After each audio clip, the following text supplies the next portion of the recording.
Welcome back to Japaneazy, your go-to place to learn Japanese in an easy and fun way.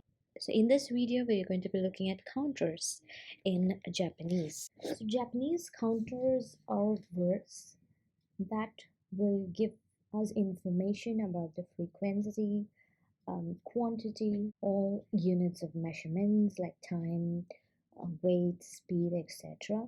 So before we jump into looking at counters, quickly let's have a recap about the two a different reading of the number system in Japanese. One is the Chinese reading, or the kango, which is widely used and more common, which will be your ichi-ni-san, and the other one, the Japanese style of reading, which I have touched upon when we were looking at calendars in Japanese. So in case if you want to brush up, or if you have missed these two videos, I'll link it up in this. I will attach the link. Please do check those two videos before proceeding with this one. Though I have not explicitly introduced the following words as counters, we are familiar with few counters already. Again, this goes back to the time and date and calendar videos, so please do check them out if you have missed. A number suffixed with bio. A number suffixed with bio denotes seconds. The same suffixed with fun or pun will be minutes, and number suffixed with g denotes the time, like 1 o'clock will be ichiji and 3 o'clock will be sanji. And for the dates, if you see 1 to 10, would have been used the wago, and from 11 onwards, it'll be ju ichi nichi. So nichi here suffixed to your number denotes the day, and shu attached to a number will denote the week, and gatsu, ichigatsu, nigatsu, sangatsu corresponds to January, February, and March, and so on, and nen.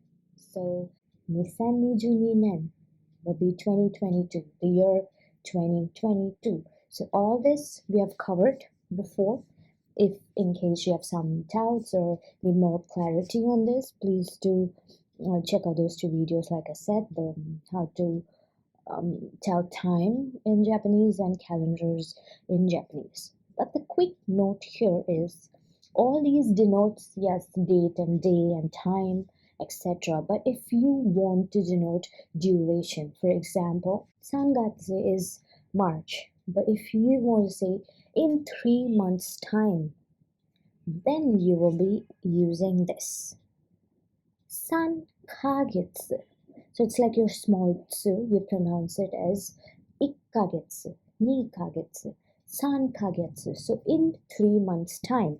So your month gatsu, you will be using ikkagetsu or ni kagetsu and so on. And for the rest, jikan in general means time period. So when you suffix with any of these, this kanji, which will be kan here, kan, let's say the week, shu kan, here it will become shu kan. It's again, shu is week, first week, second week. But shu kan will be the duration. If you're going to be out for a holiday and you want to say you're away for 2 weeks time, then it will be nishukan, duration. The same thing for year. When is your course getting over in 1 year's time, then it will be nenkan. So jikkan in general is time period. And if you want to say in 3 days, nichi is of course denoting the day, but if you want to say in 3 days time, then you will say it'll take the other reading hi. So san hi de, in 3 days time. So that is how you use the existing words that we already know. So let's look at some new counters now. First one is when your numbers get suffixed with this counter called mai. Mai is used to denote flat or sheet-like objects. So papers, cards, invitations, shirts, neckties, handkerchiefs. All of these are going to take the my counter, and the more and more you read and more we use and learn new words, when to use what counters, you'll get comfortable. So right now, just try to remember them with such keywords like sheet-like objects and all that. But as like any other language, the more you learn it, the more you get familiar with it. I'm sure it will come to you naturally. How do you ask how many of such objects, a sheet-like object or flat object, like your CD discs? You ask nan mai desu ka? I'm sorry, it's nan mai desu ka? The answer to that question would be 1 mai, 2 mai, 3 mai, 4 mai, 5 mai, 6 mai, 7 mai, 8 mai, 9 mai, 10 mai. So nan mai, those will be the answers. Dai. Dai is used to denote heavy machines, means of transportation, or electronic goods like your refrigerator, washing machine, bicycles, cars, trucks. You will use dai. So nan dai, how many of such heavy objects are there?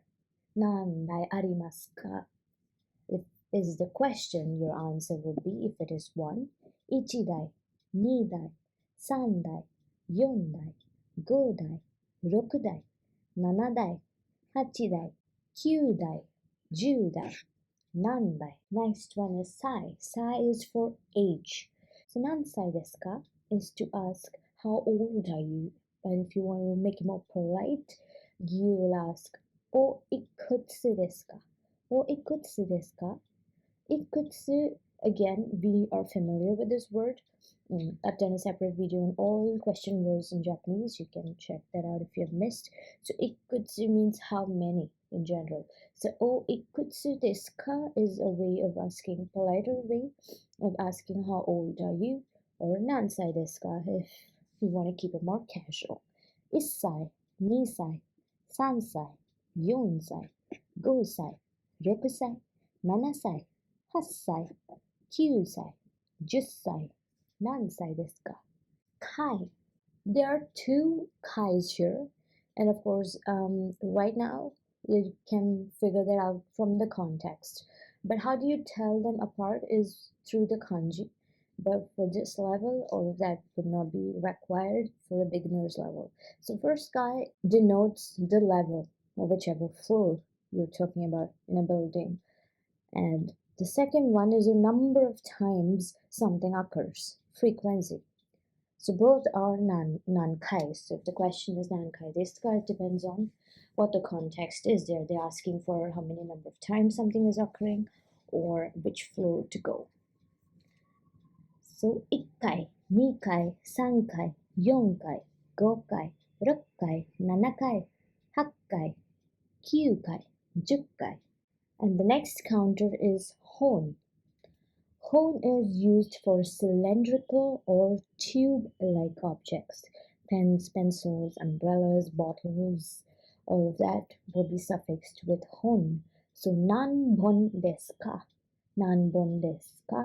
How many? Nanbon arimasu ka? If how many pens are there? 1本, 2本, 3本, 4本, 5本, 6本, 7本, 8本, 9本, 10本. So 何本ですか? The next counter is for number of people. 何人がいますか? How many of them are there? 部屋に何人がいますか? How many people are there in a room? Then the answer to that will be, just pay attention, the first two is a little different. 一人、二人、一人、二人、三人、四人、五人、六人、七人、八人、九人、十人. So 何人いますか? The counter for small animals is 匹. 何匹いますか? How many of them are there? 1匹、2匹、3匹、4匹、5匹、6匹、7匹、8匹、9匹、10匹, nanbiki. So question would be nanbiki. But for larger animals, you use to. Nanto imasu ka? 1 2 3 4 5 6 7 8 9 10 nanto. And wa are used for birds, one exception, or rabbits. So you want to count number of birds present. Nan wa imasu ka? 1 は、2は、3は、4は、5は、6は、7は、8は、9は、10は。何は would be to ask how many. And satsu is a counter for book-like material, books, novels, magazines, etc. So 何冊ありますか? How many 本は何冊ありますか? How many books are there? 1冊、2冊、3冊、4冊、5冊、6冊、7冊、8冊、9冊、10冊。何冊 to ask how many book-like objects are there. And these last two counters are more generic. So ko is used to denote anything that is small, compact, and maybe circular. Fruits, eggs, all of these you will use ko. Nanko, how many? Nanko ga arimasu ka? Nanko arimasu ka? 1個、2個、3個、4個、5個、6個、7個、8個、9個、10個。何個? How many of such objects are present? And the final is a general counter, and this is a counter if you can use if you don't know what counter to use. So if you're unaware of the counter, you just use tsu. The question will be the same question word to ask how many. Ikutsu desu ka? How many? And the reply, hitotsu, futatsu, mitsu, yotsu, itsutsu, mutsu, nanatsu, yatsu, kokonotsu, to. You see, all the reading are in wago, or the Japanese style of reading we use. So again, hitotsu, futatsu, mitsu, yotsu, itsutsu, mutsu, nanatsu, yatsu, kokonotsu, and to. So these are all the counters that you would need to remember for the beginners or JLPT N5 level. Thank you so much for watching. Stay tuned. Please do comment if you have any suggestions, and like and share my videos and channel to your friends and family if you feel they will benefit out of this video. And thank you so much.